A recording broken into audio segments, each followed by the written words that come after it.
Tonyo eni dijo gade na mi be tono le mi sisele ye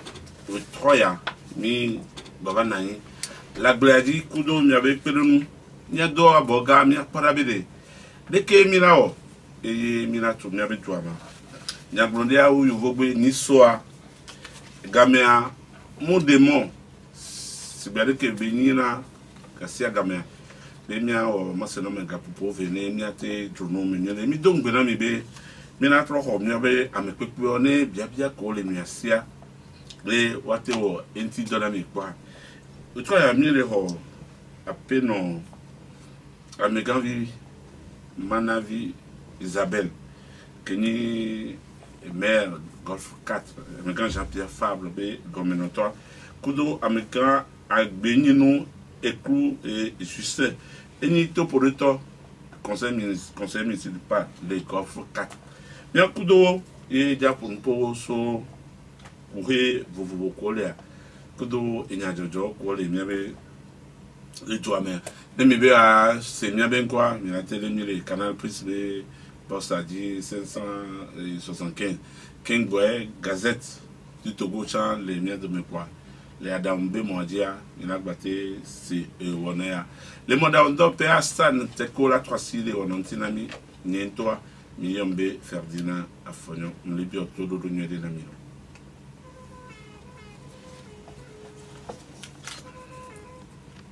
Massenome, Novi, Tudinoto, Naomi, les Massenome, Name,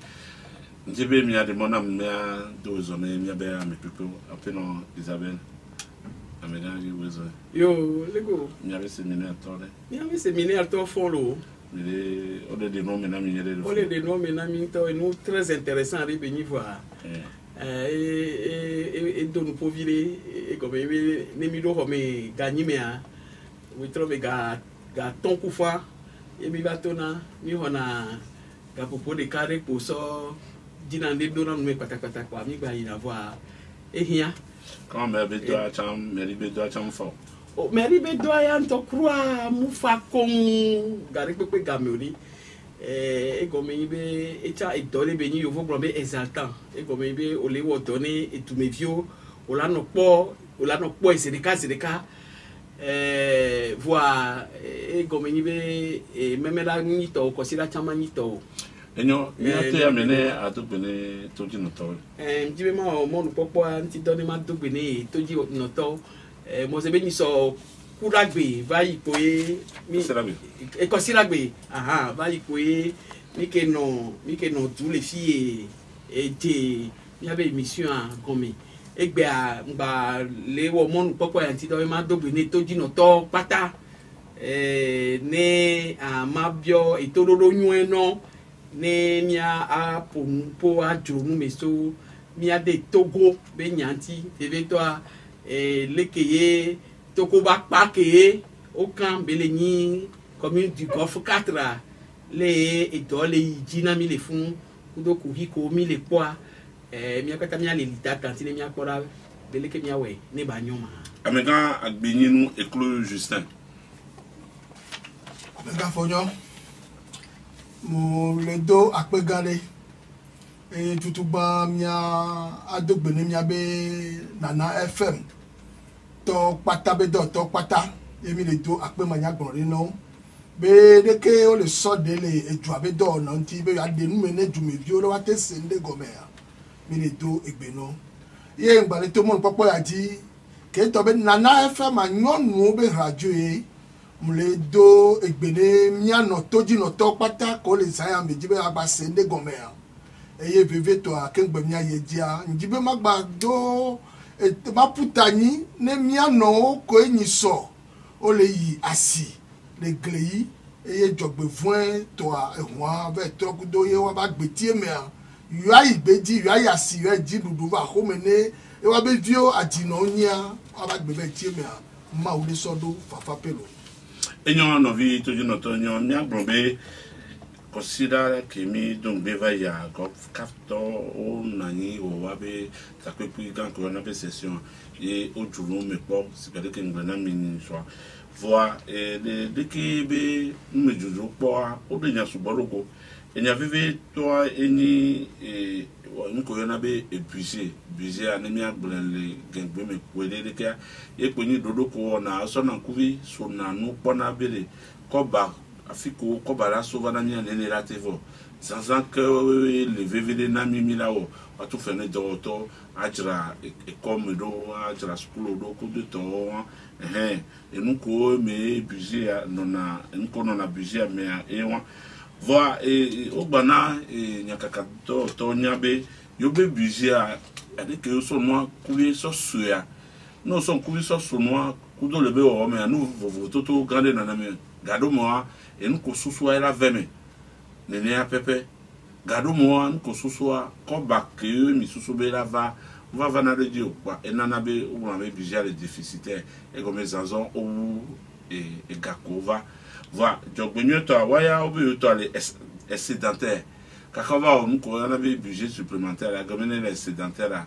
et gake va dodo yo no nanti de ke be dodo yo chan uba so dona agbana de me ko na be budget ye o na dodo be de ke ye amukoni to poroto conseil de no me o tana siroji ngado dibe enya memle de wa wa ne be egbea ne ngba va chakole toji no tojo ane pour gagner kodomiti blaton va ton 35 ans toji no tojo ado kame wa madibe donti wa ne no boy ne no me ba kona mo wa mi na o ke vo na be pédagogie nous sommes vite vite un million de compte administratif. Moi c'est ma nous million de compte administratif ali yenibe si bele ko de nous me fifia be e PCAPA et mi wona nous ko yana be budget enyina e dokpo alo prévision be e PKE et PDK que déjà va so janvier so décembre zanzan ka mwemila o le gakola va kudo gakomila zamima bwa mo sebe commune pata ozimia jibe au plus tard décembre le peketro gbodo medomia mia wo mia be mia voter mia be budget ke la to do wo le e jinu tutugba le pekela va mi fi ya na mi voter budget aninea ye mise kaka zanvoie nous on a be compte administratif a e ye nyibe ke mi le epe akpe veku bla vivo ve mi fifia mi la wa compte so le ke mi zan gado epe budget ke mi wone 2021 epe akpe veku bla vivo ve le mi zendo le ega hoho ega jojo recette kudo le mise aux zanzando dépense wa ne mi akpora be ne mi dede to le de mi ade change potoa mi do alelo alo mi du fema donc budget et nous un compte administratif a yenibe on a compte année n que me mi le à -1 donc et peut que donc be do me domia ye bien compte mi la odo nous kentenya budget a besanza et sona janvier kaka va na décembre donc décembre mais yebe a compte mi la tot décembre be nous a compte kokon la va ovo quelqu'un que benemi je payer ya mi la au compte administratif donc compte administratif 2021 yemi wo ni so 2022 mais yemi wo 2022 et pe que mi donc bea et be zanzan et ba compta et milena le 2022 c'est et nous nke mi on avait budget excédentaire excédent budgétaire et comme garder tiri et noir dia voilà dès que mi la bonne si bele que mi agbenino on a été combien dia si bere ke mi ano de enua me fifia madame Isabelle de enua me fifia et nous que mi pour be excédent budgétaire mi avait gegbe mi be egajeji ega contact ke mi wo dodo ke mi wo be epe ke mi don gbe be gaya be ke mi do la poye voir ega wa mi ke mi va ke pe avoir mi va po be ega ejeji ewu ga ke mi buso be ni razan ega gbato jeji ewe won enyo na mi budget primitif a diare budget primitif a eyeni budget que nglobe mi voté na epeke ba ya be décembre mais que là to epeke bona dia eya egome be mi ndo enu ade pepe o mi magbo be prévision ko agbeto be susue be bon et pe ke va y aller que mi o sanzoro le que mi o à peu près nous ko le mianti mi le jao donc mi abe do recouvrement allo et recette wa mi la te en prévision be mi la te jo pode unlo milliard à me fait comme recette voilà le globe les recettes doivent être égales aux dépenses donc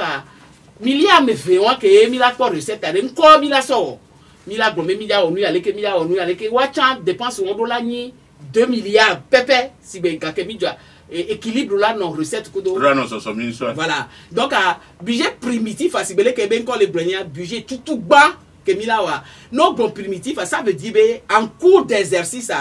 et là te va 3 fois ou là te va 3 silentifs ainsi de suite no vi to no to mi le ma se no be ona me mi gibe ndo nyado wa donc mesesi nyado go mesesi de ka kudo mi abe to no to alebe ne over le obia bia ne mi abe me pepe wa ne don ti kola sova ne mi ate se eno bo menwede fifia ne ken be mi aja ko ne et nous sommes from vite que mi lo mi budget supplémentaire budget supplémentaire ani ko budget supplémentaire à yeni et budget primitif que ben anglo be mi wo tutugban ne mi asoje epe a combien que ye oso résultat alors à compte que poto ne compte administratif que ben yami glorifia et comme ma compte que mi woso epe a pe veku blave vovre mebe et nous que tie dia on a so pe budget primitif yo y en a budget supplémentaire. Par exemple, les États,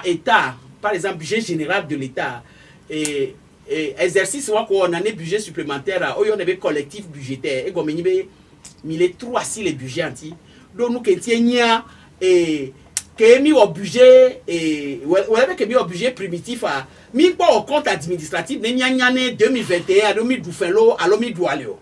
Que yemi va GPA me voye mi va au compte administratif à résultat que tout le fond alors compte que tout le fond nene bien compte wa mi dollar so pe budget primitif à so pe yemi la so au budget supplémentaire ma de gomme poelele kebe et pe ya me a ke mi wa mi abe et noa et compte administratif à mi le pobe mi doale c'est-à-dire be et recette coût dépense wa mi abe recette on va y di ou be mi doale de 2 milliards 112 millions et 933 380 francs. Donc à 2 milliards 112 millions 933 380 francs. Donc à également que mi quoi mi la sokpe budget primitif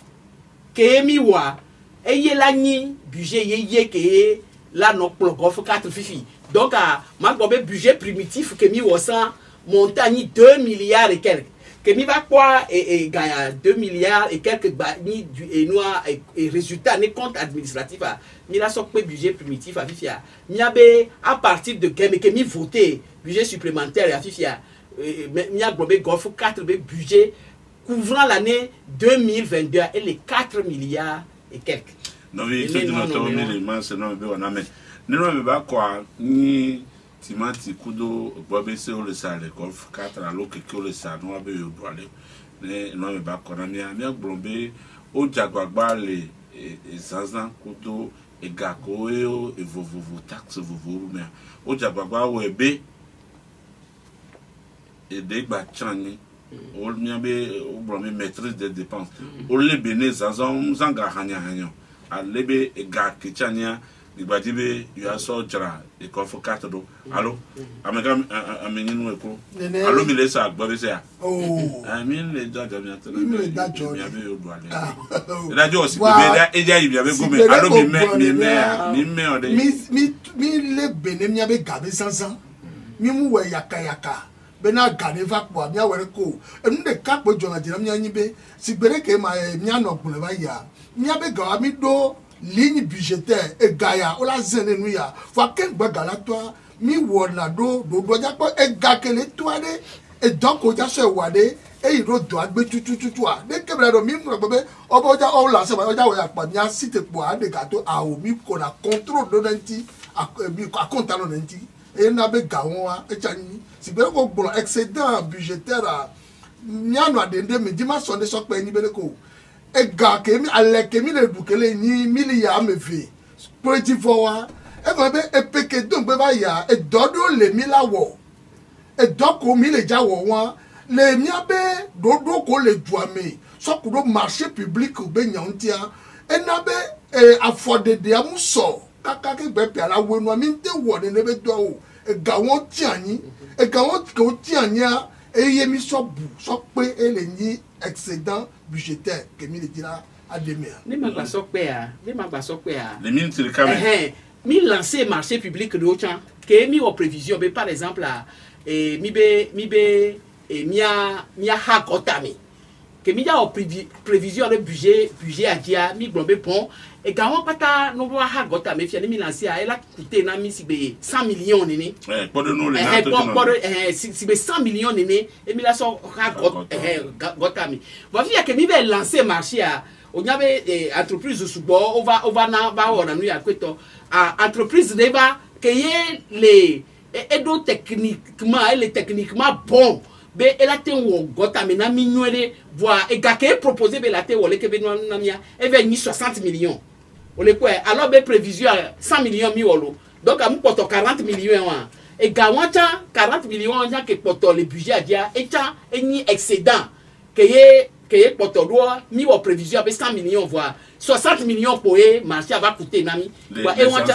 les azame et wanta so pe ne pa nglo na nya de kokoye souvent mo Sénégal me doit oglabe ne gbe chopa ko 4 la be ya yo do excédent budgétaire alors be le dume viole boya et car le jole wasia o me le dira sago munyi ne ye benyi no oglabe e gritam plein a metoe alors on donne alors be gritam plein a metoe ça veut dire be e gawa ke mi le yo be excédent fifia munyi be kae ale munyi ale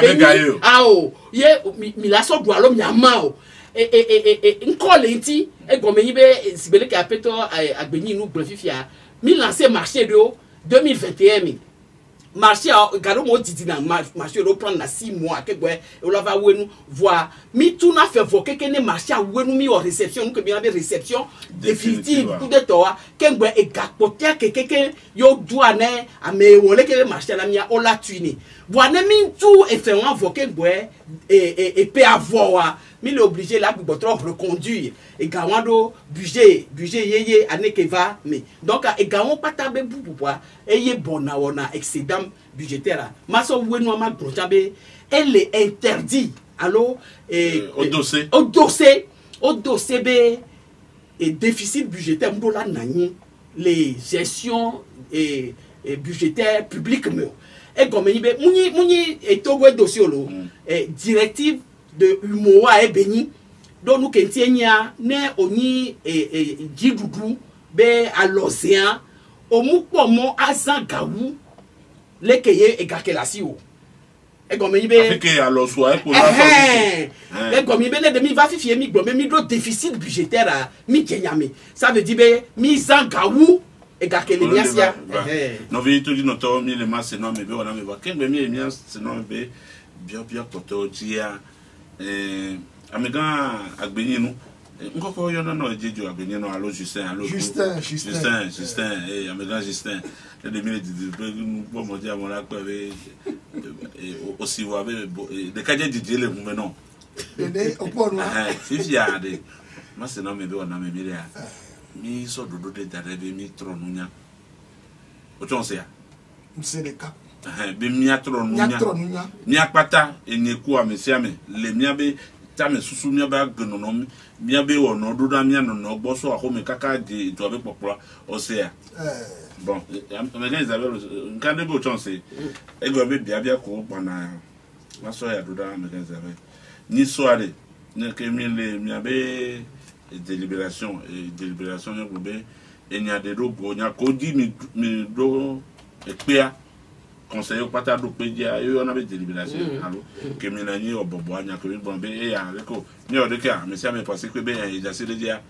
mi ba va bon be et mon rôle mi avait territoire allo mi avait commune à mer mi o descend garde mon be mi ba o va na ipo abe 100 fois quoi mi ba non encore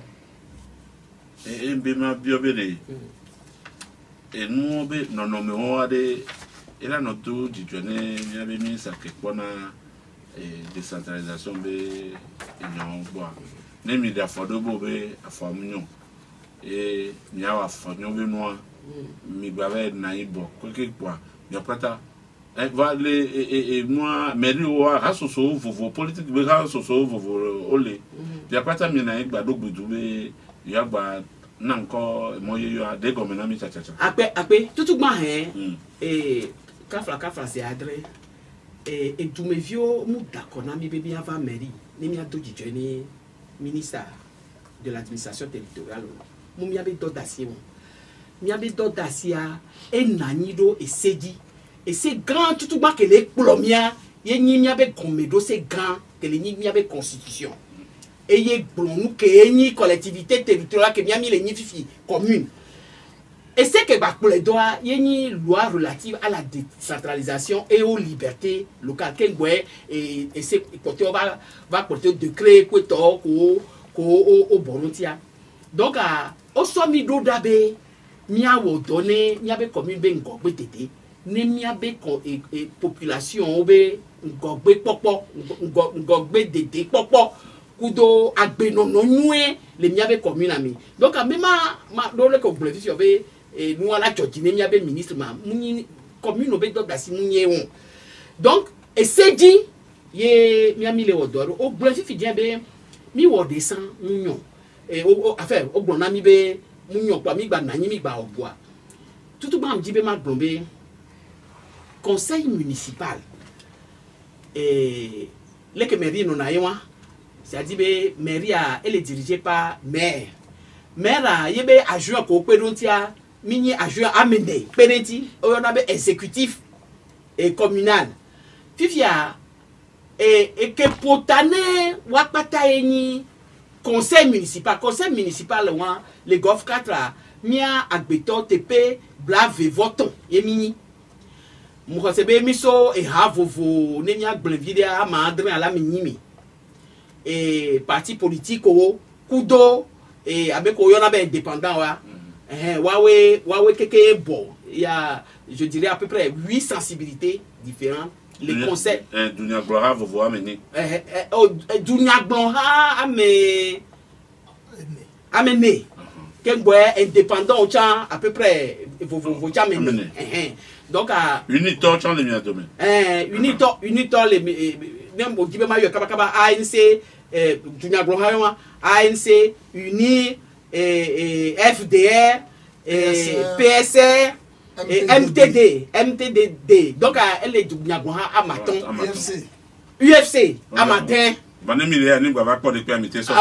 UFC elle est à matin fifia ameko le wado ko si no on a sibe o ameni wa donc il y a 10 ou 11 au total que we former conseil municipal donc a pobe mi so afi va boy donc à conseil municipal loin et se réunir na une session que mi woni so ne mi o session et bedasi que l'économie en attendant session que la bava l'école va parce que mi on a session en principe tous les trimestres et nous a djenani donc à ne conseil municipal à Djania et donna desi nous do ben nous y aller que donc à on l'a pas bien les miens délibération le conseil municipal autorise le maire à appliquer la présente délibération. Alors, et conseil municipal, nous sommes maire, et nous, quand on a décidé à maire ne voyez dolo, nous avons exécutif nananififi. Donc, conseil municipal, il y a nanakbe. Et nous, que Olawa. Maire, c'est le miabe, Kamé, Jean-Pierre Fabre, ne dibadjoué d'autant et la sauce soit va conseil municipal là pour nous posoti à dronou mais sonti à osiasia à bionuka donc à no gbe quelqu'un que gbe conseil municipal a décidé mi voter na e be bon fiche ya nous ya le kare nya wo le ke ma bon mais ka we lombe nya we ma on la quoi si dit majorité a ne est sous majorité quoi mila we donc concernant et mo qu'on a na mo be nya ya ke mi wo tutu ban et so ya bobe et l'homme commune qui n'a ni ça et j'ai nkoto tro be no comme que gbomi ami vafa que ye autant qu'on nana les enuome a o la ko be o e kaka pa e ba sopo ra file c'est parce que population au quartier de e ko do me a e ko me to va le ko be yo nko ke we o va le na ya mabe mu Georgina yo mi wonu me kukusu bolo parce que nko nana be nya ke mi gbe va to doji po aye po nya to vava amon le tanami be yo be moi o be rikukuli ye comme est-ce que autant la kukuli le quoi mais ya nka o voir sans que ya par on le nalo pour on be Rui Jacob Adjale yo ne par exemple Jacob Adjale yo nya be e bébé fio ameko gbo yo ayo valley yo so yo be dro me patapata yo va sian bon wa o ben ko e wa to we nya ni gba le fia kweto donc en quoi to Jacob Adjale et donc comme c'est yo va kukulia yo on va trouver quoi be Rui kukuli ami Jacob Adjale be vie to kukulia ma mbio se kwa be mse do wa Rui kawu kweto be nkodo do wa va so flower do be nko yo nyan ke ni flower malvasé Rue Malvasé cypress kunudo wa evegwacha par exemple là mia patami wo nu ale fiere be mi o CVJR be afulele ba no mia domi kweto be ndole a mi magba no zizia bine mia no no voilà mia be territoire dia e mode balé ole yo be boulevard du 13 janvier voilà 13 janvier wa me sia me nya nu kedwa e hu koda ni be nkekeye mi anto mi ba ke mi o proposer mi be mi magba no boisa wan ke mi to te chon balé du le togo chake voilà et moi ba poto donc wa kwa ye mi va ko be pa mi va ko sia e sia mi do le ke ne mi wo tourner mais wo tourner am ko ma cha le vana mi be o be nko adressage be nya ne mi akpo gbo ko to mi ane mi le ja o to de pepe a mi sona testa c'est que be nya e wo en brosser ko le mi sona constitution mi ko na mi da be le ke be gloma c'est que de mon ami be mia loi sur la décentralisation be nya ki brono fichia et ye article 82 yo broni so yo blomé compétence à mettre yele mairie aussi oyo na debe compétence propre et blomé et si ale blomé et doy ale ke et ya godomité tipo yi mairie pour la ouais commune pour la ouais oyo na be compétence propre de on la be compétence partagée et dodo léa be mairie de kamate so pour la ouais et là ouais les proposés me kudo jirudu alors government be ministre de par exemple la messe nyawa ne mi be mi akpoegboa bi do la akpoegbo kudo ministre ke pona la messe be nyogboa les ese wa me par exemple mi abe convivio ko na be centres médicaux sociaux wa e ya obe commune la akpoegbo mi mate ko hôpital mi mate ko hôpital bo voilà ne mi la ko CMS be nyogboa mi do la wo we a proposer kudo ministre ke pona le ke be nyagboa e yo la be compétence partagée o gba yo na de chambe compétences transférées et il y a un état pouvoir central be do voir pouvoir central la te va probe o e do ya ne so et transférer son commune so et no peneti de bene we e la nya wo kaba wu be ye ya va o do pouvoir central e ya do la ko do pata boy so lo me kaka isenka se di hol kekem e la ko egbo voir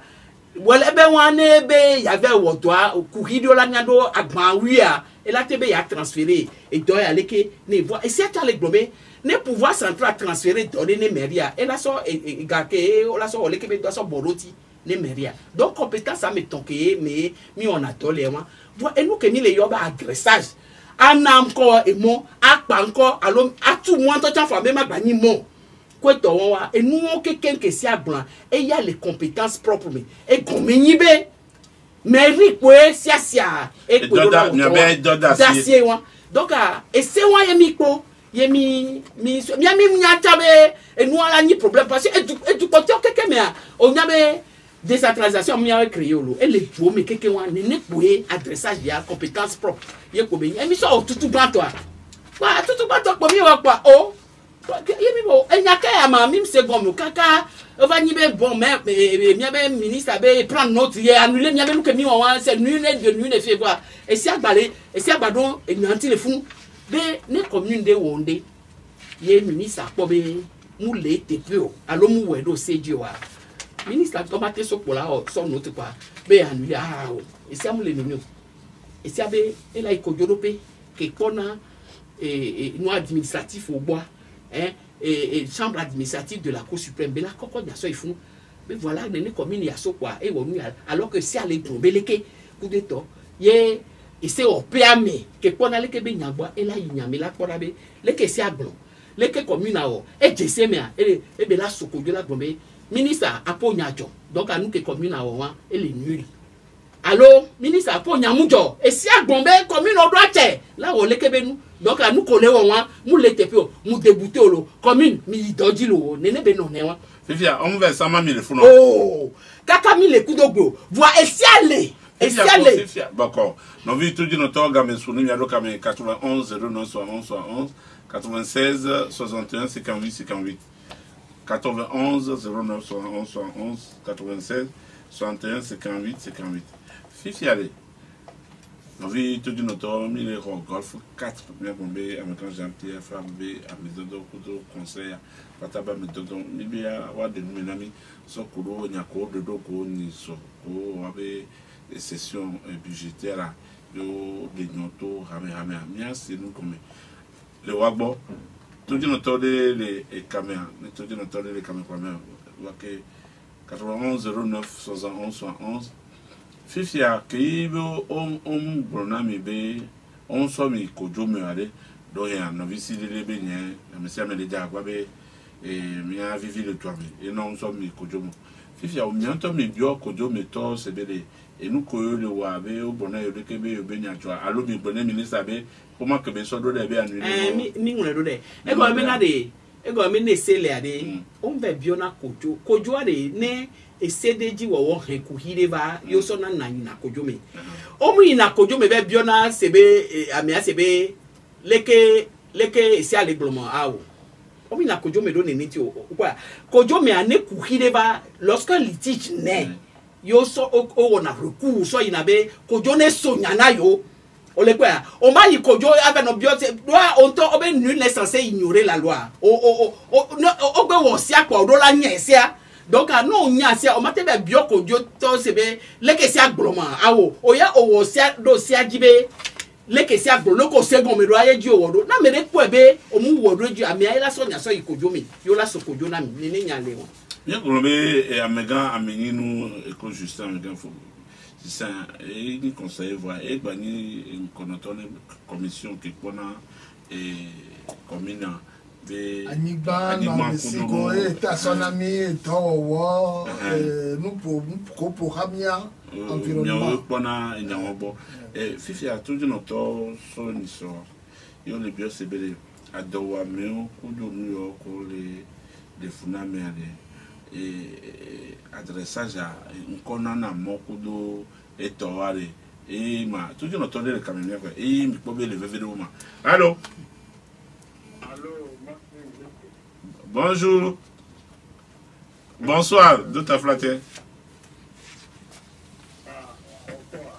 Papa Sibiti.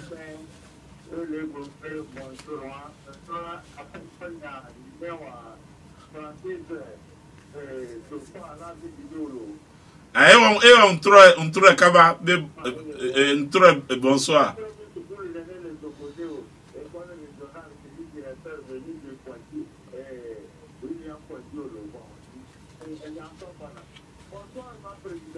Bonsoir. Félicitations. Il y a un maire. Vous m'avez toujours écouté. Je dis dans ce pays, c'est l'ANP, après élire ou bien le RPC, c'est l'ANP qui vient en deuxième position. Pourquoi que les gens veulent s'expliquer si de personnes. Mais Pendant la présidence et le président Jean-Pierre Fabre, pour la création des rues là, il y a eu la rue du 13 janvier, là, le boulevard du 13 janvier. C'est un nom historique monumental. Ce qui s'est passé, et il y a eu le 13 janvier, et il y a eu mort d'homme, on veut le souhaiter. Mais pour cette rue, pas de là, de lui donner, de changer de nom. Pourquoi ne pas s'entendre avec le gouvernement pour que toutes les institutions, surtout pour cette rue-là, ce boulevard,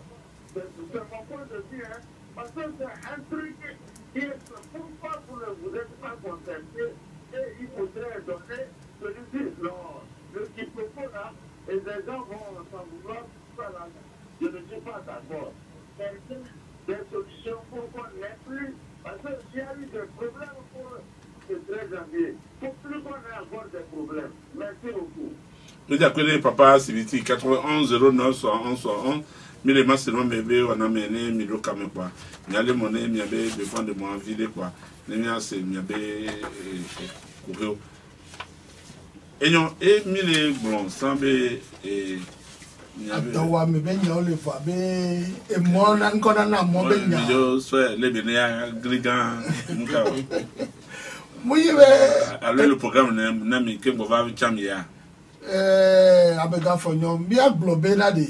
ke mi va nya gbobe donc ke mi le wa peton ya.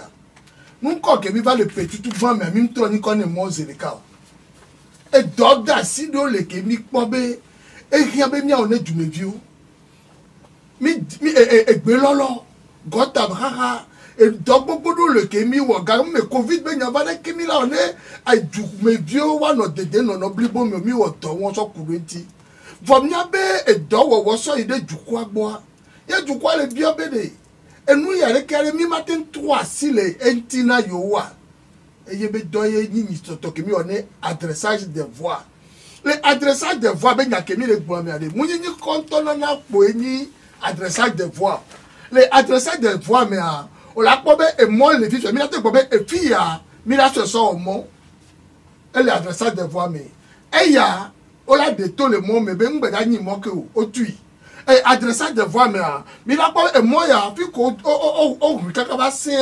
mon don mais Dieu, mais là t'es prolongé ah ouais bah d'un bail encore avec toi fibou. Et délai, mais là pas et moi ya puis et to ya elle est rien pour coup de va donc vu mais moi ya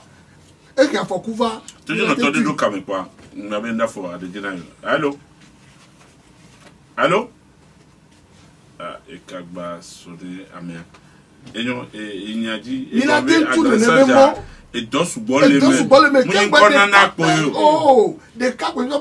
Et moi, qu'on le sait. Mia Jagbagba, ne mia atro et noir benade. Ni compare, et n'y a que mia non bon vivi. Le ni kona quoi. L'autre so amoutivé, il y avait mairie, il y avait mairie d'amoutivé. Adjale, Dadji, Oba, ni bandit, mairie, le canton d'amoutivé. L'autre, ni qu'on a quoi, Adjale, Oba, ni bandit le founoir. Et il y a un mec au son, ni gana le founoir, au pouvoir de boubou, à tok bébé conti. Et au son, moi, au don qu'on avait Jacob, rue Jacob, Adjale.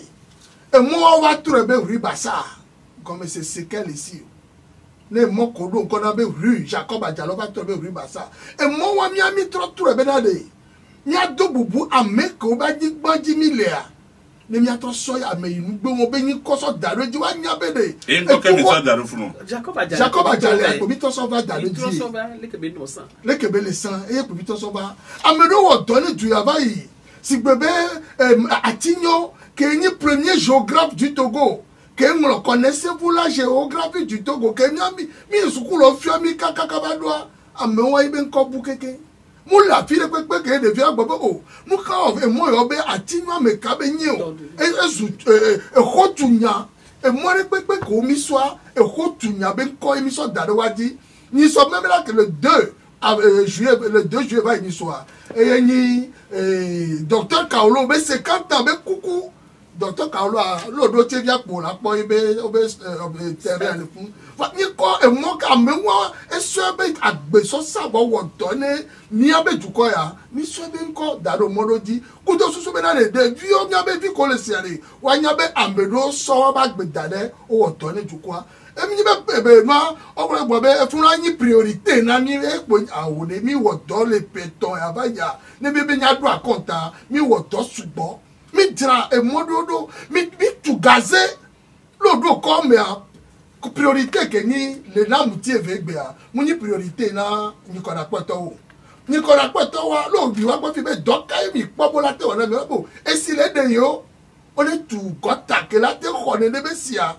no yi gbadagwa to bo gaze e le to pona yo gaze mu le kwa me o la te gba lo fa to ko clickame to la te to be ezo be mu le don jojo nu balabalo le jo priorité o le ne ko ne pepe vo bi ho akeke e bi so le gro do wo mi lo to no vi tu jino to mi le masse no me ve wona me amega ameninu eklo Justin o yo na edi be Justin e be nu de do ki wa ne tu jino to do kamea o la gba ku no me go be gomese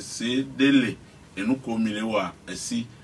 ne amrum le segoma e gome mi le de wa na fide ngba kona mo wa o la gba do kamea la bio nya blochambe enyayo ko ni so edarea kemi gba ovegonta tout no to do kamenya ko allô Allô, bonsoir. Bonsoir, on découvre bien c'est bien quoi. Moi c'est quoi? Ah, faut quoi?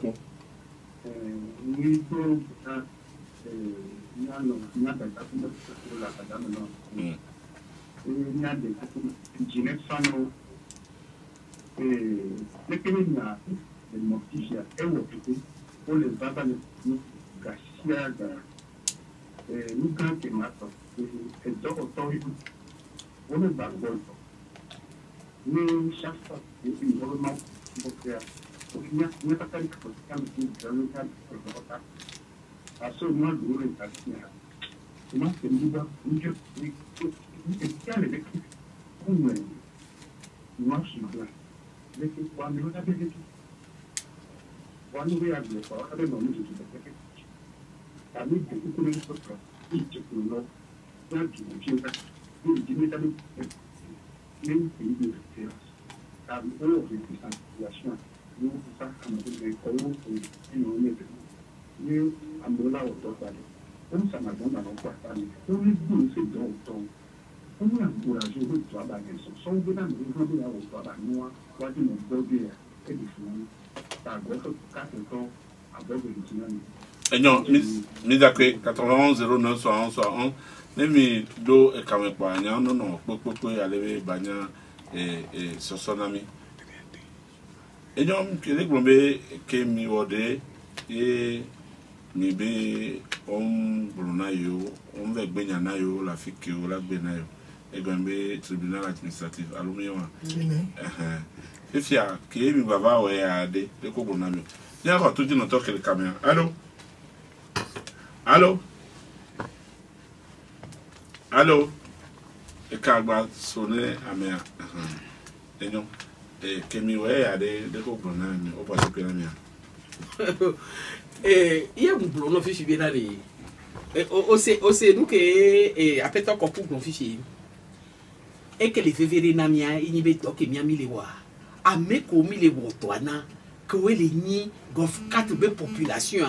wa ba sikpe mi ami le tote po be mi wenwere ma wa kaka na fifia nya gofu ka to pise mble no sabe no so mi ave population agbova na miye amo to di no to de kan mi o allô mi dogbe le kuma se nko we so ko kemo adeti gome ahun ti gome eyan mi ase mi be bia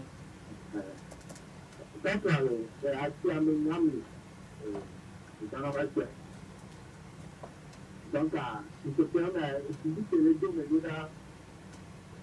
ma bien les deux de la mission donc bien tout ça il est là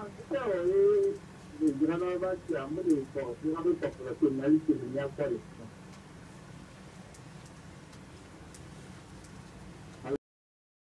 Alors, mi le todi. Donc, il y en a qui viennent faire le forcément. Et je viens, quand on a donné des fois, c'est dit la Tiamea. Mais nous avons, Nana Nyanova, pour des nations, Kafla Amérique, il y a pas le fond à l'eau. donc, laissez-moi, le pasteur, Et non, il y a bien ami. donc, ça c'est la manière de la Tiamea. Pour des nations, c'est là. Voilà, de garder le piano là, de défendre. Il y a une personne comme ça avec le défenseur, mais c'est tout. Et je vois, mais là, le français, mais ça, il y a un mi be po asimego mi ma nyabe kuwe ko a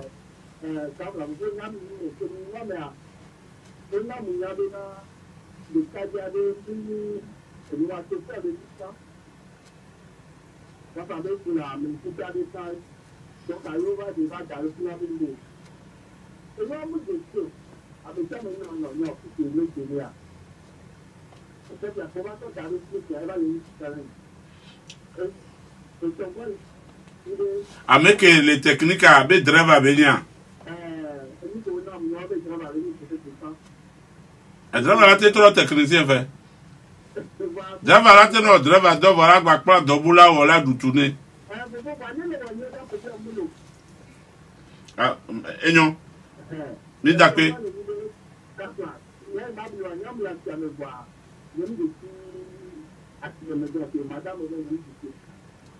un Viviane, mi de coucou, au laisse moi ce nom me voir. Un golf 4 towe ve. Olate odonti anawa. Bia ko nyam lolo. Na ozande ya ma so gbe no ne donti ko late wa ma ola we no. Sia. Enyo ko mi dakpe 91 09 71 les deux fraternité de Notobe amoko les bikura nukudo mani ko fokat ne be america be nyava na mugabu emereva ma ba so nya no ya lova ma do kuna mi ko be ko fokat to e emile ho e wutura ya kingwe tuji no to abado kama am le bio sebele ke mi wa ko ya to ale nya ka ko na mi e gome ibe kuhi enua ke le ni be miabe do na hena procédure de e go me à son idée que mi o délibération afifi a mi la so do la nous ko avec contrôle de légalité a be o la po be contrôle de légalité ni be préfet la po be délibération que mi wa de e so do sedima ils ont sedima et donc ne be o contrôle de légalité quoi bezondo si adi nyangble no fifi be article 82 dit nyami zondo et puis vegonta adressage be nya novi justice agbeni nous fifi be c'est un processus be ola tout monde ola ken ola keke aloleke donc processus be nya me be le nyami le wele be ke mi gbe ko nana nyanya so mia be dumedi ogbo o le gbonko be nya ku de to e mo be nya ku enu okpo ke mi le wo sibele ke be gla mi le wo assainissement be nya le ko salubrité be nya ogbo e won cha mi pona mu poso ti mu nye gbe yin tutugban kaka mi yo ame e va pona mi o va ti o mi nu ke nya adressage le ko we do san ku de to bon fifi e nu ke le pacha mi an ye ni be wele be ke ye délégation spéciale nani commune de Lomé. Mais commune de Lomé sans et adressage que les plombés autre rue Japo comme à Galiso rue Bassara. C'est la commune de délégation spéciale de la commune de Lomé qui a fait ça. Le kaka game que commune de Lomé ouais mon problème. Ye e bia ye miami va magbo miami mi va doli. Commune on d'accord mi délégation spéciale au nommé na we. C'est peut-être pour ça. Ye wa voir et si les plombés les que adressage benoît eni compétences propres ye commune à pom 700 les que beni compétences propres yo wea ne ke mi la we donc adressage benoît c'est un processus qui ne finit pas que mi we tout gbanwa mi les bombé mi na symboliquement mi na encore weton ça ne veut pas dire be encore weton rue weton pour les do il y a beau adoli encore les il y avait commune à la commission et contrôle de légalité à des préfet c'est préfet avec encore radio fifia ne kafran et c'est un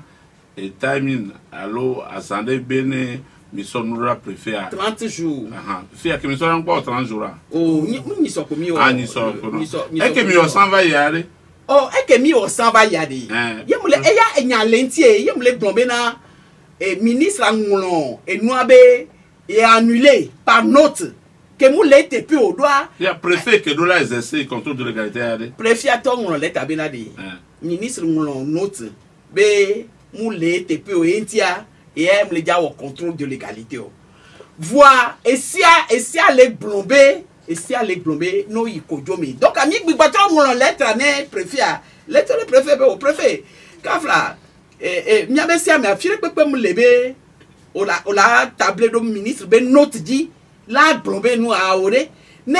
wocha ku ministre mi me d'accord do e nous que mi wa e jese me a mi ato mi nya article ya leke glen be mi akpata ne ke ne mi acha mi wa mu jeji na mi wa mi vo mi a opposé atefia mi a le blombe e nous que mi wa munyon fifia que munyon wa mi a la so ikojo mi la be blombe golf 4 wo leke mu le tepe donc a mi ami ko ebe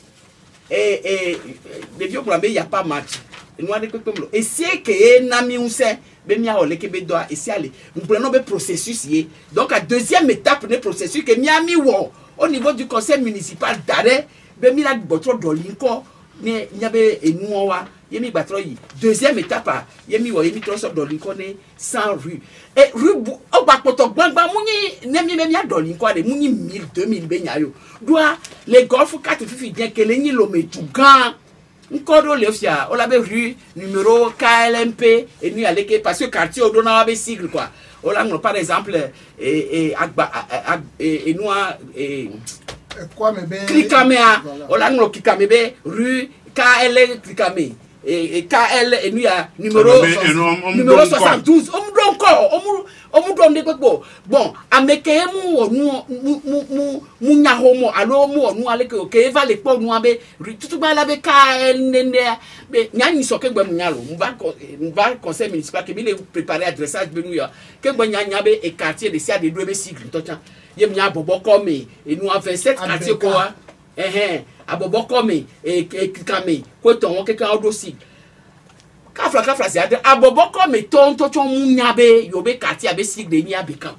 Obe quoi voir obe rue abeka 72. Enyo miabe modando toi amo ba le kagodo subo mia se hagbeleka ne yo miale nya onyanti do le fie kwa ne mia yi masema miaje. Ovinye togovi fofonye dadanye mia tonya. Et des décisions Nana Média Culture, Nana FM, Kudo Nyakakado, Bekewik Benaluintia.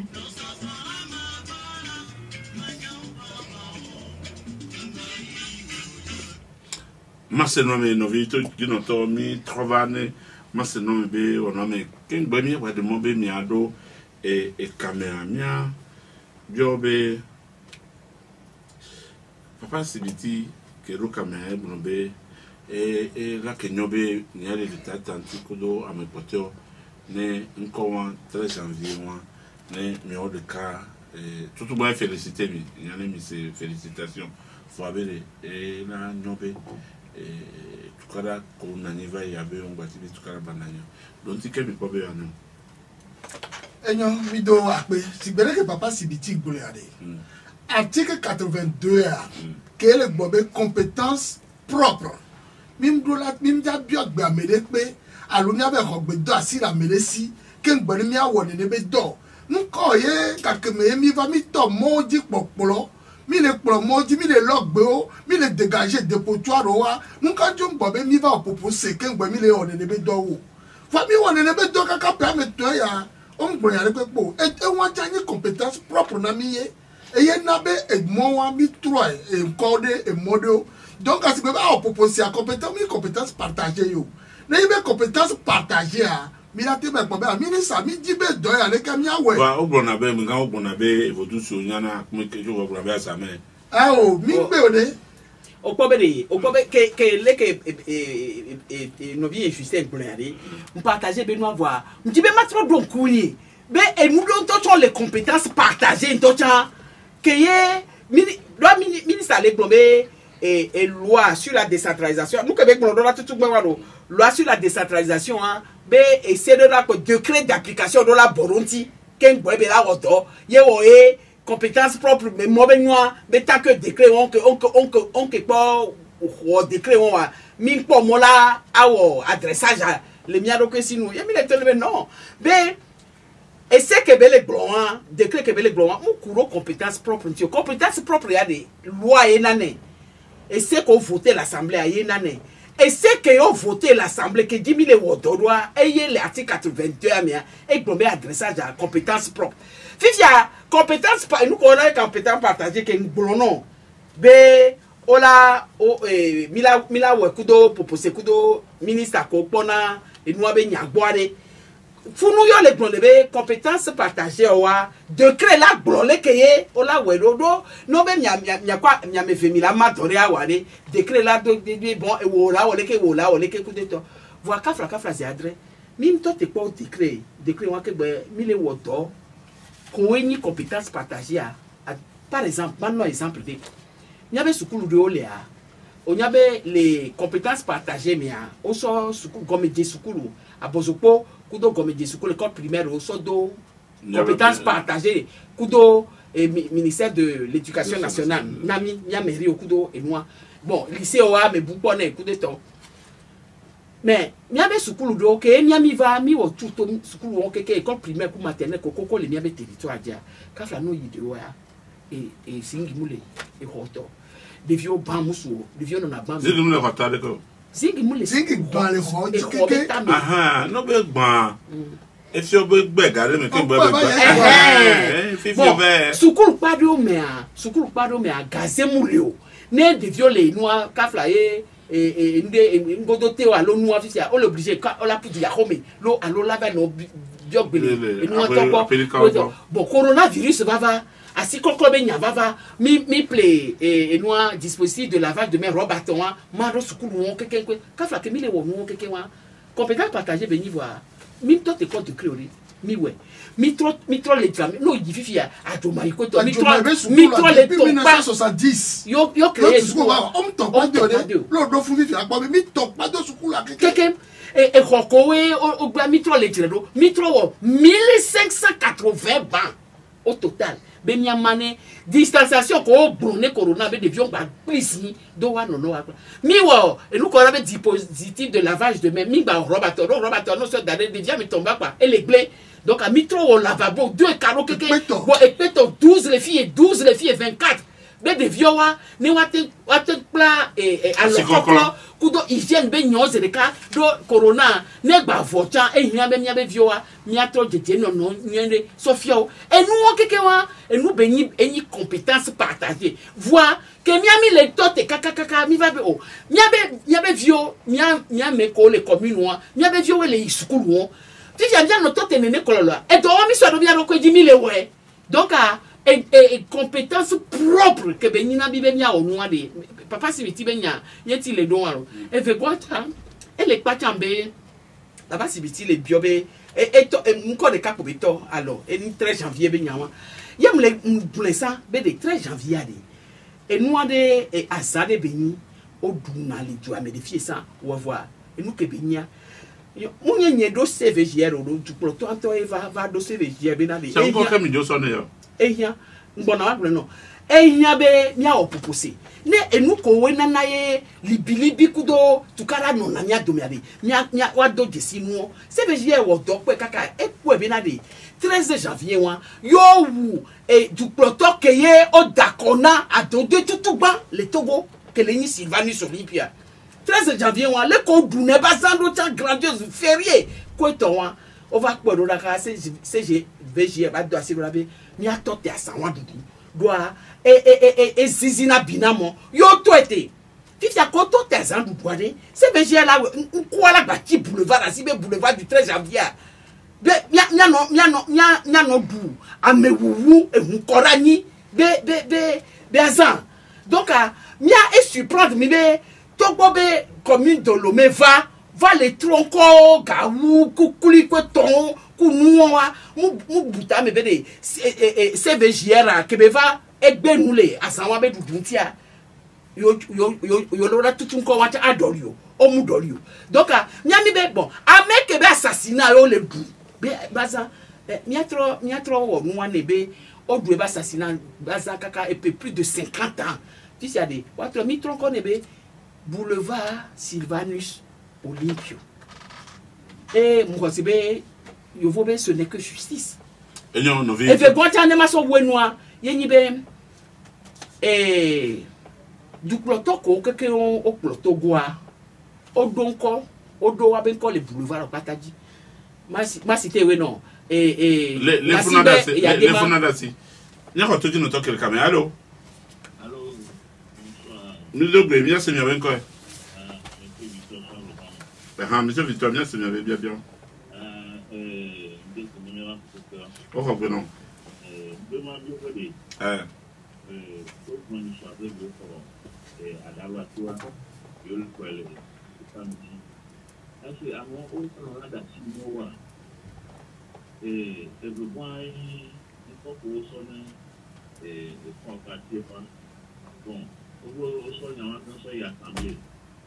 Est-ce que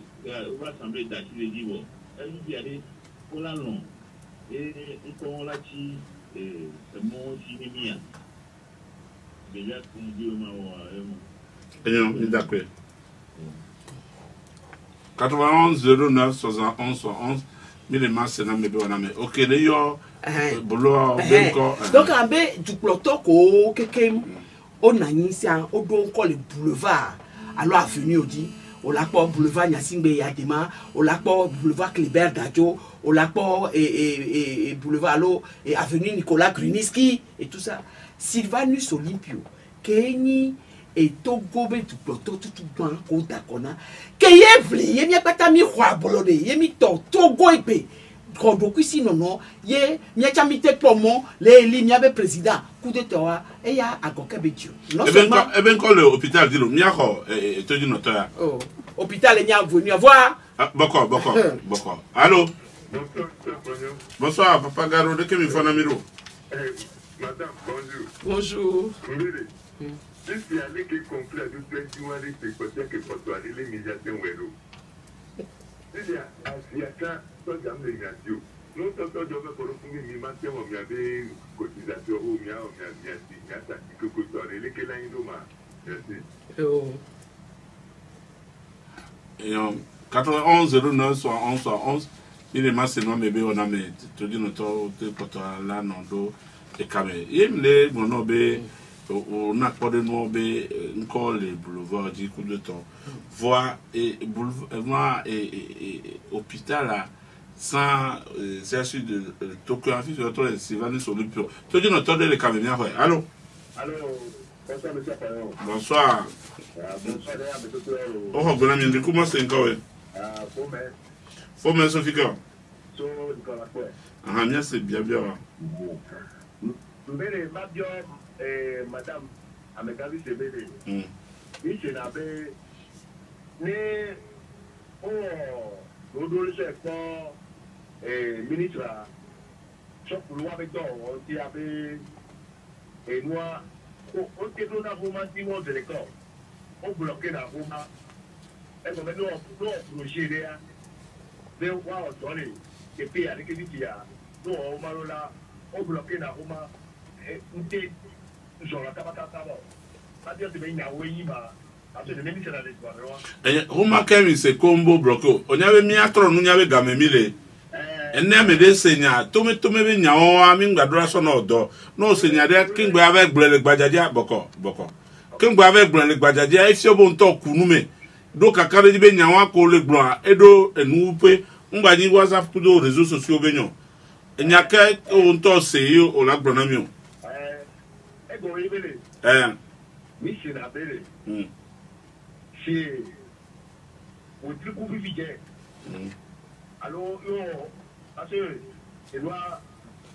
pas mater des gâteaux pour tout faire. Au bout là, on m'a ministre à la quoi, alors, petit à la quoi, ainsi de suite, quoi. Que voilà débloquer, gars. Parce que si on met des cobayes. Et même maintenant, c'est bien, il y a un autre qui n'a pas. Et nous avons mis d'accord 91 09 71 111 puis le coucou bena modiado kamea bien non et mener nos connaître les miates no enti do appelle Isabelle odonya le ye mema ma de guado kamea allô mi dogbe monsieur Lawson Casablanca merci bien donc non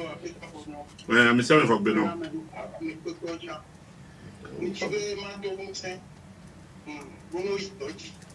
parce que quand on sort décentralisation, on se dit on réclame la locale, on a tenu tous les législatifs de 2018, on a encore une opposition véritable, vraie, et dans ces 14 ans, il y a élection. Il y en avait qui voulaient profiter le nom des électeurs, il y a légitimé une délégation spéciale. Et donc, il y a et toi, nous faisons président Kennedy. Et nous, les Américains, nous ne sommes pas allés sur la ligne parce que c'est facile. Non, c'est parce que c'est difficile que nous nous sommes donné tous les atouts pour y aller. C'est quoi? Et puis, 13 janvier, le mois de 13 janvier, on avait fait de la libération nationale. Or, c'était le jour de l'assassinat du père de l'indépendance. Comment tout à laisser le Chigera? Comment on va tirer dans nos noix? Parce que sous que nous venons à une libération nationale. Or, c'était l'assassinat du père de l'indépendance. Donc, nous, les Noirs, il faut en pouvoir venir sur cette provocation. Fifia, Amégan Lawson, Mouni wa de Kakbo Doliore. Ils ont le droit, on peut rester comme toi qui est au droit, il y a le respecter la loi sur la décentralisation. C'est notre attractivité. Je m'appelle Papa Lawson, à mon sous-bord, 91 09 111. Il y a bien un non. Amégan Agbeni, Justin.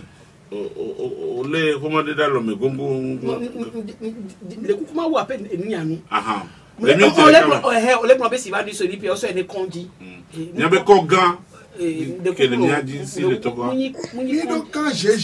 général il y a des mal, aéroport il y a des mal, voilà, non seulement si va nous Olympio que le premier président les mots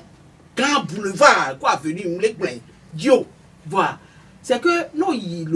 l'homme fille, on l'a pas pour le faire, il faut boire. On l'a pas Mobutu, c'est quoi on on l'a pas Georges Pompidou et François Mitterrand. François Mitterrand. Joseph Strauss. Oui, Darcy Gomé, et Douanti, au moins, Papa Fognon, voilà, il faut des comprendre, mais qui trille la fille. Oh, bah, il faut des torchons. Il Congo Kinshasa, il n'a pas pour la pop boulevard Nyasingbe, il a démarré le fou. Ta fraternité, ça me sort avec le Koboto, tu veux nous dire de le fou. Mais mon pote, c'est ce qu'on va demander les filles. Oh, n'y a rien de bien pour Nyam. Mon pote, c'est ce qu'on va demander Nyam. Grand-mère animation, mais non, il y a un peu, couteau, un petit couteau, grand-mère. Au feu, il y a belle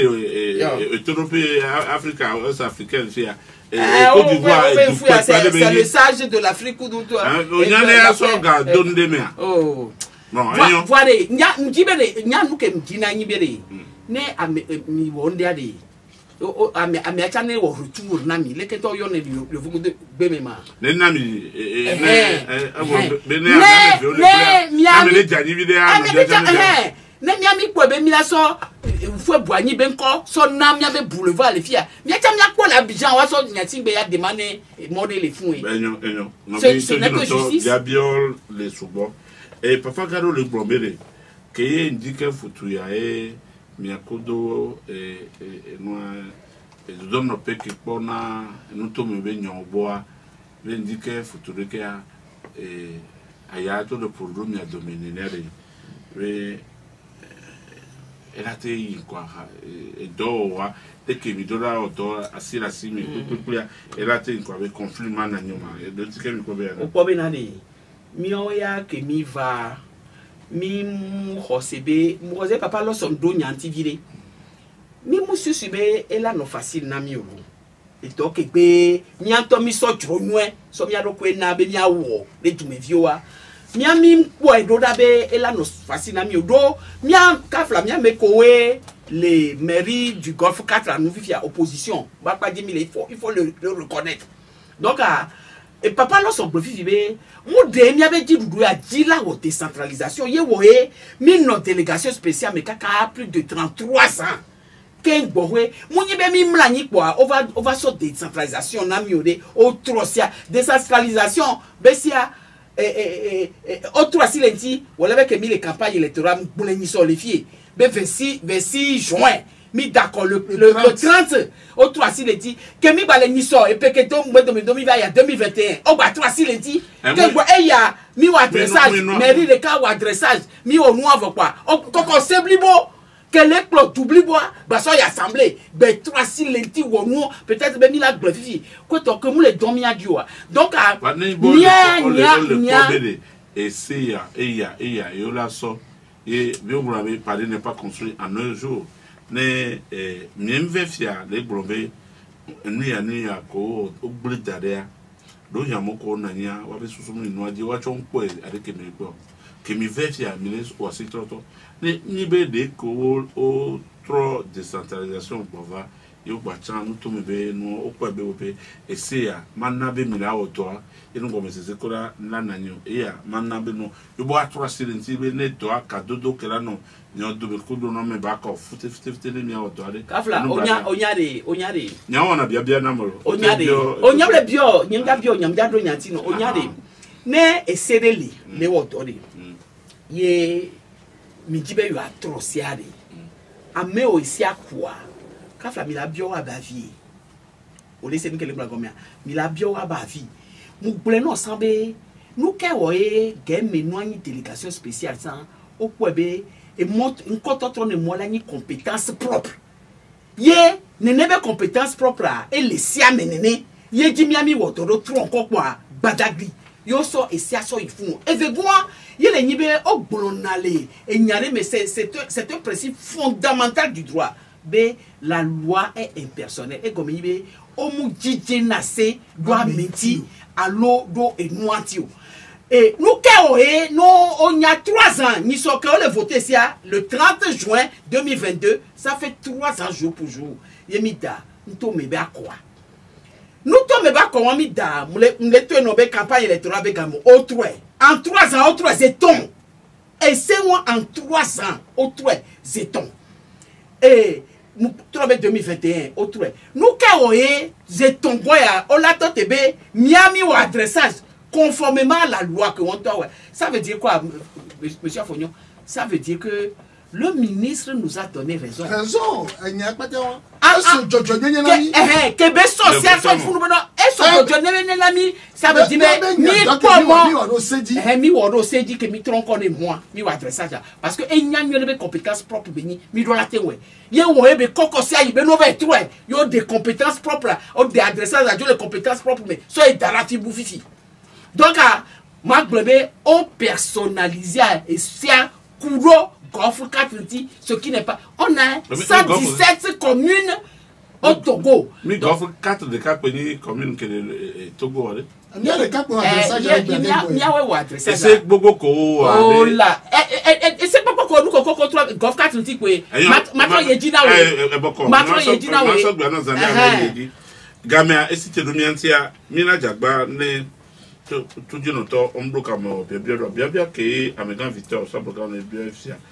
Et les bombés, à Daoula Tobasia, que Mihuea, Kodo, Mia Tome, Mia, pour les Nissomi, les présents, Bélé, il n'y a même fait, alors à fort, de déa me fait, et les Koussenge, tout bon, et mon, et d'or, comme il y avait adressage à et me mi de wan fifia et vegan on a vegan que alors faut vegan que me de le mi abe ta pepe adasido nyangi adonse mais la beneson do ba otoa et le ni et dès que mi anto mi poako be yo de acido les et pas be gestion me be poproté il y a mes grands Victor le bien wan bele et nous que mi de ade dès que me jaba no garantie qu'elle be et nous mijate wonu konti et nous kodi mi dasido wan adawrato bosi mi kudo to ni soa mi sebe o so et pambe nous pata so yene district autonome de Grand Lomé gabe ke miami do siari on poso ene hadolo on poso ene e yanyi tutuba e ve boire e pambe nyanto ari enyi enyare to nya nyemunya e ko o manya fie nto et au la sonne parce que et nous to patani et nous que vous y en avait bouillabaisse c'est à dire que bouillabaisse a une gale gango ya les que mayo do faire ma la salade chaka de chaka o chaka no que kende pe chamulo a formulo me dit que tout parce que et ya ne les problèmes nyade c'est à dire mi do la sentinye quoi donc et pas ya il faut que tout le monde sentit que boy ma blond apeto Victor benyade mi amene yo so hunti komi yo o to ne be mi la sonya so do da mi fifi be e blond hijra na we benya tutu bare mu le dibe mi akata mia leke mia yi do komi ni mia bio enyayasi mia bio mia metiti nyase ba ma do tiro be et pas ma à Joe Pede Béni au créé sans Bemeke ancienne commune. J'ai dit dobe bano polo me basi o pata. Yebe dobe ona. Ancienne commune moi mou palio. Et pas. Wolebe ke o tanu to me ba le 30 juin 2019. Ye Miami va au sodo à Sinami. Et c'est que ben ya les boulons fifi et ye dit Miami nanido que les loi relative à la décentralisation. Et sont assis tout assis be gestion koto sont de compétences propres menées commune assis à quoi commune y la quoi dit elle 82 article 82 ye me belebe la construction la gestion des marchés de la compétence propre des communes. Donc, à partir du moment où il y a bolonné, il y a miomi va et comme asiko kekebele, il y a bete tu as dit quoi, on la sort d'eau à l'oménami. Voilà, nous coûtons, on va t'assido, boyo sonné et mais enfin on sonné merio. Voilà, il y a pas quoi de jessia. Obe asigan que les nya daola toi. Et bossi me que les nyasi asia me feon pata au le territoire du Golfe 4G Golfe 4B et anigbandie asi feon ole ne ma te brende dire mada so ye dia adaula to ba sikebe nyami le gbon asia me ne le melo ma sine kaye o la po abattoir adaula to po adawa to ba si asia me ne le me adawla to ba si de ka ko yo ke o le yo ba adawla to o lu e so pe doji adawla to nya si le do ko si enyi fi ke tepe ke bizo va ya adawla to ba si o la po abattoir e ba si le fi ko lo na free chou ku do ademe ko to ba na nya si e le do ko si e do be gestionnaire o ko po na wa jo be do be nya ogbo no jo le fun le atipoji tani asi ele dokosi no jo la tipoji olaba agbada onu e jagba ni asi ele dokosi asi ameton keke won olo popu so wa to le territoire du Goncat eye asi amene won o le kankaro eko amenyime donc donc nous que voyons le bouya baiser wa wo be ni mi ase no gomea asi okomi le yoade ele miabe lipodia elle vient de miabe territoire antodi ele golf 4 mai enyo mi nyadi fifiade ke apeto les blonds apeto juste les blonds nyawa fifiade c'est que nous ke ba pe be balé des fois c'est que obeoso adaura to ba sia so ni pam be ba gérer voir et pam na si obenya bo et pam va les gérer et kafla asikela to bu comme on asikela akia comme on asikela nago comme on asikela akia comme on voir et pam ke adaura to ba sia kaka ba comme golf 4 là et ko blave voir adré le golf kasi et pam les joga les wasi asibe ka jojo les motos les golf 4B et ko aminime ko ketime adaura to agia comme beniglanto sangara time asivito anago comme abobo comme et quoi me niwo et pas basi akekere va le jogare ko patame no vito di no to mi le mas no me be no me voir ne ta flatter mi son ku so sonoa mi le blomé mi atro no nya mi ajagbagba be mi abe wono de pepe anabe no visile le banoto ame de ke no ayi na do son asigame no tote da sigame e koko mi le yo wa asiamu sore no tote da asigame be lipo me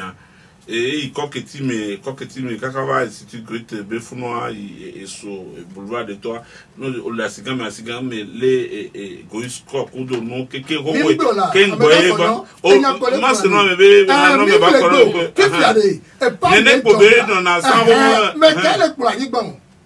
mais quel est tout sortir et belolo assainissement mais quel est well amede ajo ni vache au lait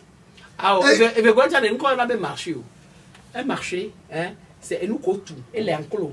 de me to pas de que yo la be marché et nous que et moto do dia hein encombrement les mairies de nous mais walo c'est les moto do dia nem ora hotas les fois tasse d'encombrement de la voie publique yo connaît ce n'est pas un marché il y a des motos d'Odioa, ce n'est pas un marché. C'est pour ça que ne et Anibak Popolo, éclairage public, et Gota Mehaha, quoi tombe Nyava, mais ce n'est pas les mouais pas honoré. Ah, et Gaon Komi Jona, complètement avec Akemi les plans, coup de Komi Jona, et Gaon et Miso pour la mienne recette que Benyami Bronfifia.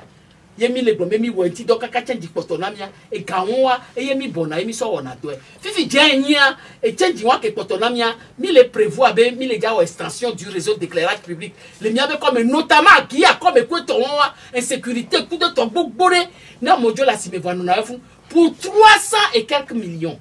yemi prévoit be mi la so que solo dit que c'est pas les PAM qui fait ça c'est la commune du Golfe 4 on les peut voir des n'y pas voir peu sous nyanumbe Gamia le do nya dilo. Adaura to e kwa me nyiwo keke ye pam. Obe e pam ho. E miasi. Bossime les clôturer au ton pas de côté voir et pam kaka va modo toji trottoir du coup de to. Donc à Golfe 4 faut que les blobé mu fifi mu yeye be nyi ore mi o ke ba ta fletia e nabe e pa balo se ai ka on be nya tro nu nyala ne nyi be san hohoa mi wona ne ke mu le ETP wa ke fifi ke mi ba so do mi aroko jibe mi la da nto me bako ye mi la na che nto me ono wa wo ngo gbe dede et puis à mon temps les poids et nous les trois ou sans do et c'est la décentralisation qui développe un pays. Mounibe alors et nous quelque soit corps pouvoir central balomea et ye wono ye woye et du coup décentralisation pour les au denkogwela bene ko to le fimi ma yo vo de le pola le ko denkogwe voir un poto la pe sunyadi donc amuyo e bosi me kudo adabrato ke vetrozu adabrato vetrozu kwa mini fifi mila no tirero mebe adabrato agia comme abobo comme ko mila ngule kaka bela o kilomètre de ka e ko de kai wa et niasi que me et pam be oboso ne pam be légérie fifia asiame fewa qui se trouve sur le territoire du Golfe 4 Golfe 4 mais quel est simé Golfe 4 a plutôt Jean-Pierre Favalo munia fifia asigawa on le bionia asibu chagbale enyi akodi sewa golf 1 akodi sewa ko bu gba pe na leti la akodi sewa ba si le funu dije nu akodi sewa dije nu be asia mu golf 1 wa me kenyi mail le funu gomado fifia asi ton bon tant que gba so n'est pas méfiant et pas moi be gérer na tous les marchés de Lomé hein fifia on va démarcher de Lomé on va maintenant c'est-à-dire d'assiner commune au parce que compétence propre intia voilà on be do on ma dasio et pas me la poto non on be et pas marquer les fifia et golf 4 bas c'est AMV golf 1 bas de cas kudo golf 2 que les ni dans we ya be nyae faut bien les gros fifi djembe et jana ba sia inondation le don pona yo funwa do yo ngba nya bekele o ba me de nya be driver enyi lekeleke donc même agbone be nemu et si be nya si le do la fi nemu nya wa nemu nya wa c'est que mi po pas si be nya jo mi la veut dire fifi bien les du porte et les noix et New York keke be le gloire et nous que munya wa enyi be mate maire Gomado Mère Gomado James Amagro la avec blon he dina ba si be nya na fifio e la tono be muni ye pona si egbo e pa mi voir on le do inondation be problème fifia et du me via et ben couvi le trop la mère agbo se recalo doit le du me via be susu mère e pona si be nya gbo donc ane courir le funu fifia via sebe et pas marquer les fifia et les gérer à si on mettons comme les blancs à si que et mère les trois maires dont les marchés sont gérés les PAM sont tous les trois de l'opposition biobia les nibé nous kawo à si grand bolé à goyasi quoi filo nous et pas me les gérer wayo et pas me gérer non sans Nyamiane pas m'attendre zéro à Goya. Donc à Goya au problème à Goya ouais. Donc allez. Dans le district autonome du Grand Lomé Amélie. Elle fait trop le trop. Contre pour la soie de son district avec populaté. On est quoi? Donc Fifia bako les non ba connaître pas ta Fifia les. Parce bébé nyabe kokewa nyabe se opepe noto opodontine nko o so ko wo wa be bobo jeudi l'assemblée retire que mi donc ba be kokwa o so no pata so broda district autonome de Grand Lomé allo o so papa konye no bo be so no so le do da district autonome du Grand Lomé ça veut dire ben nous Émile Blanc il est épée là muleto no benade wabe sewa ko so ya assemblée ni soirée et defiobe et nous ko keke miami le kuki ko keke mi le prosoro wanti kuro atresage benyanti kuro e pam benyanti ade LTP c'est-à-dire et si so il faut bono ba trou ade ça veut dire on le dit là bibo trop régulariser situation de que mou le TP oui régularisation madame après essayer comment voter on va mairie et commune collé Lomé Grand Lomé 13 communes que le Grand Lomé voyons pas moi là adressage voilà que le Grand Lomé soit que tchedje me kaka va corda pangwa voilà te adressage de voix les c'est vraiment et nous on le profite oui on va confier adressage à des districts autonomes du Grand Lomé district à Chamini et nous commune pour venir commune grand que les lois mais yo nene commune venir au dakona o ameko le nene o le dakona les question boko district autonome de Grand Lomé bon amatroba district benyaki papa fonyo mais tu dis notre le camelo 91 09 71 que mu yo seko dimi na nyibe fiare e ke mu yo tutubo mbe gomedosi car la constitution de la République togolaise constitution de la République togolaise et les glomérades et nous koyorabe collectivité territoriale et collectivité locale collectivité territoriale elle est composée de membres élus district autonome district autonome BCAD et les glomérades amé on l'a composé district maman mère on l'a nommé oui chef de l'État premier ministre il a nommé maman mère on l'a chanté so commune nommé amé élu Fifia, et que n'y a les miens, et que les miens, Fifia, à me fait que l'État, les Québec district, hein, le gouverneur, le vice-gouverneur sont nommés. On nommé Wayaye. Ça veut dire quoi? Ça veut dire quoi? Ça veut dire que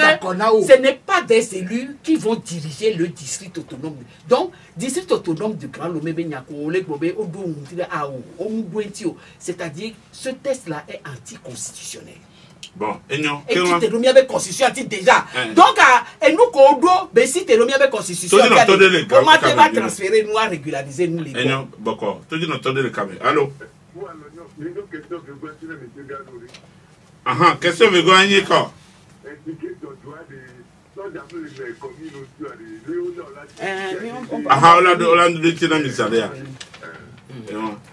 Et moi, mais il y a quelqu'un de nous à BD, papa Gado le na BD. Ne gbadang bom le miasio et il y avait un jotiquet de fruits comme il y a un pour accorder le roi de que j'avais dit. Papa Fognoy. Miaya et c'est ça et to dasinami. Ye mille panko kuhido le toabe omi. Miaya mina ndodo leke kuhio le leke mikpo be mina tem awedo le nyakpota ne amina ndodo. Fifia enuke enu ale fofo ale biomadi. Et si a doit chantier les miens communes au bois, au blona souvent le contrôle de l'action citoyenne. Comme il est, nous blonons ensemble, mieux y a même les fonds petits pour attirer fonds pour. D'où me vieux d'accord, on a mis son milieu d'affaires, mais il y avait retourné na youi. Fifia, et donc il est au trop y a les bois, et il est à compte à mi va les donner du me vieux bé. Et donc il est mi domi doda, et si elle a, et doit, courir que mi les poids. Miawa mi kwebe ndodo ke bia na enyibe enu ke pam le wo le miabe territoire odia be ndodo ke bia na enyibe ke mi we kaka edokpo mi wo siasia be mia a régler les proposés mais egloa mia jo ho asike ole miabe territoire dia le pas massi et pas mais le onemi et c'est à coup de nous ko gbon e na e pas ma et le kwasi odi ko et pas bantom le so le doko sinu. Et c'est que les devions. L'on doit loi sur la décentralisation, mais Américain qui est loi sur la décentralisation, bon, mais il a été de quoi et ni anazap. On m'a pas le niabe loi sur la décentralisation et pas ben quand la fille de Pekpento. Mais là, par contre, tu dis le temps, mais combien d'heures le à mon rôle le cam. Papa. Gadobe sojobe tikemi nyakebe bwando tikemi atene Fifia de mi prendre mi abe décision avant moi me dossier au jonatike ala ami omu le mi abe territoire dia ma gbo be potea ele ameko chami sodo da fun wa potea chan le wa gbo ne mi chami wo mi abe para idube vi o chono wo ato ko ma gbo ameke si to se mule a ne se mu keye bon les blancs. Faut me bien dodo le va ibe le miabe dodo mais les donc comme il est wa de bi de do couri on le glacier dit et doit le yo miabe budget que mi wo et pe que mi donc budget primitif que mi wo pe que mi donc mi soit il contrôle de l'égalité et va le ministre avec moi dit depuis le 29 décembre que mi soit il contrôle de l'égalité au validé préfet ben elle CAT mi ouais on se sort d'un ministre que be ministre la bois et c'est à l'école on va be et gako be 1000 tout be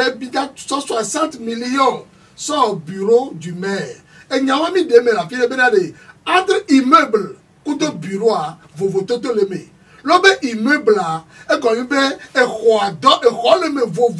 bangbaza que c'est pour la tête pas bureau le me c'est be amewo pour divo va bureau allez et quoi de cahier on m'a dit 160 millions allez et nous que mi ngolo miabe et allez noir mais à Abidjan mais mi be mi la so dira immeuble do mi bo be mi ta so dira bureau du maire do fi que ye préfet ngolo noir de mi be a oui nous que mi va le préfet mi va se mi anono mi ngolo do de que mi ngolo de allez qui vient que mi so do d'avoir au bloqué niabe budget moi bana ka que mi lo première session ye mi le pa gbegbe mi le pa mi en conférence de presse à Boang Betutuye autant les délibérés yo les dasi le miabe budget va nous créer on blobe mi la corriger aja on va pas tenir compte on va pas poya bo on va mi la ten service après 4 mois yo bloqué miabe budget sans d'arrêt mi wa Roma doda mi la dans le tenir à mes rôles game à cité do mi wa Roma sododa mi le dit tepe o pole ka daula to ba si ale lo to fun ma po parking la fi pepo amola va si me fi ko la gare hundoa o la va gare hundo modo doji aputa to ba parking ye maire va bobe o le na le fi ke ane ko be hundo pe ko to ale a mia wa Roma de mia te ko te po mia so to parking na me sa mi ke la va si me anya be parking ane ko be un te pe ko fi ke no station d'arrêt de Rolando Rokoa fi ke Rolando alebe école dans les chaudières école vous dans les chaudières police soldier voilà so secrétaire funwa mi biobere mi la o mi ako funwa mi so to parking ke mi Roma obe ministre des finances et mi la Roma na fade mi la Roma mi la so to niabe du don to ke pona niabe dobe nyaobo mi wo lettre so do ministre ke ministre Roma et la sododa ministre des finances yen to doenti do da mi be funwa e pa mo khwadare ko be ka so do Eva funwa e pa mbe fioso no funwa mi o lettre de mi la so o mo la to tu voulez mo ye mi o lettre now lettre mi we sododa ministre des finances elle a te dit le sododa wa doenti na mi fifiade obe funwa fioso no funu ogbo mo la to tu Fifi a bien bébé à son parking garé. Quand quoi faire c'est là-bas no funwa mo kwa sebe e hundo pe benyi sai. Ana ko be hundo pe nyi funwa sai. Ah Kenya ne ko be hundo pe over trop funwa e bedido kopé. Bedido po le lo le fun kaka e va be solution va dibe. Wa tu fiancé. O tu fiancé ne mia no yo ozankaka king boy game ava soa. Ya brono do BTP e go me faire et PD dio avec les priorités benya tu sais tout le fois une priorité ou asi que besoin tout toi avec voyons ba 13 ans et ya si bizualo on le gloro ka ko avec do pe guniso nyenya zene nto ko do pe gunasi wa be tout toi de priorité ani be wa tu fiose do funa nenyo no wu be wa tu asi 13 ans et on le promettre nenyo no bo lo do abattoir accident tita la ba garé do moto dodi tita la bloqué bon nyayawade mite gogo enoa ministre kona nous to bébé nyango alo e pa ntombe nyali tanti ya grombele e dumevi ko le funwa moko le funwa ko le yobe territoire di ko de trode il y a des sous-soabe ya wede kele no ba nyo français a donné l'homme suivre notre regard papa folio mi o don keke et pas ma de mito beaucoup et pas me si tonner et mais l'État tantiko mi beaucoup mi abe ministre de l'administration territoriale CCT ministre Boucha et société mi beaucoup do okeke ye wo em le glono bébé je vous proclame ce n'est pas faute d'avoir essayé de régler ce problème à l'amiable ye wo mi va prendre des décisions que mi prendre fifia donc et muni be mi sokwa le wo nde pepe kemi nuna do no aso funa mi ya so tu parking ade onya ndodo ke mi abe minister na mia ora o electron na fifi mle se bobo ya so tu funa so tu fiose lo mi abe minister don ti na mi be mbe fiose no funu sa egban emi se vola trotu ni ngbobo ja so tu fiose o e ko ti ta ko le tu fiose ta fiose no funu ne nyonu kwade tu fiose no me ne ko bi baba leta le lo ele don ti na mi be na de o ma te so funu na mi o do nu kentia et pas mu do projet similaire e go me be e do projet que mi acha mi le doigt donc mi parking be nya mi le gbonlo be e do projet que mi acha mi le doigt le funu vo bio ele nyibere et pas made collectivité locale ye beni ye bela no tout et parking la so no chere asima okobe afike ye e no da poulia e ye walo no vi to dino to mi le ma se no mi be ona me ameda apena ameganvi Isabella minyabe ametabri la kwa ebe nyawa o baloplo nyawo la ametabri la ifia ameke gba borentiva e ka banyira wu kwa ebe game alilimi keke amega amenyinu ne mila so dalote ne egbebe nu medede ke mbea o so kuro mi be session ante enya kenya veve ke enwa milagro da tu mevio meri oade de lemi pole ka be akpatia nyami obligé etc be enu le wabe tpb meri o late odo a jranudo a odo sigbade ke tu mevio set me vila tote power le miti de kamenu awo mu le ne ode apo be le gapoporo ba mi ko si la komi to gbe ba ya komi ro to gbo be e gamu le yo si ya jami do hun to chami o bako Mesdames Isabelle, il y a des bon, nous que Marc Blaye, au point où nous avons aussi mais j'ai eu la chance d'être à l'Assemblée nationale où elle avait les flux communes. Mais Bronya, les flux communes, par exemple, pour Tonois et Bénia, je crois qu'ils sont 14 millions d'habitants et tout ça, 72 communes pour les fous. Il y a des filles, on a 8 millions et on a 117 communes. Mais Bronya, les co au flux mate abdola no problème voir problème il y a pour nous makobe au régler na virelo au créer nous ko rabe fonds d'appui aux collectivités territoriales wobe eni pepe de unde keye commune ko aussi un tetele keke wa o jona gam nyebe recette keke me o sona pourcentage de ko so dona et fonds d'appui wome kususube commune ko si ntete muluwa ne wa mene watecha wasono woto voanyamu ke munyai nibe miowa golf 4 ale ke nyabe gaole anene voa kuri komi le doit comme ibe dumevio ba tanta subo tellement be mi a dibe nyabe budget mi multiplié par 3 par 5 par 6 total ken gbo mi la tempe dumevio be doit di ame ko si ntete muluwa de l'école no wedo ainsi va la décentralisation au Togo. Les Togois nous bannissons décentralisation au lieu. Pour les concentration et centralisation. Nous appelons à Meganvi, Manavi, Isabelle, Kudo, Miafofo, Agbeninu et Clou Justin. Mais nous avons merci Telomiati. Amoko keke pele mianti wetroya le waname Gazette du Togo kudo mia peto ke kona enyaka kabenyo po amega ya Saint Rodro technicien Stan teko kwa moko no ntia kwata mi le dapelo no amoko rodo to mi le dapelo moko obiabia gbogbo so toka amela mebe kapomo vedia nkan dibe opo donti gbogbo to yetoa Nous allons faire des gens qui ont été bye bye.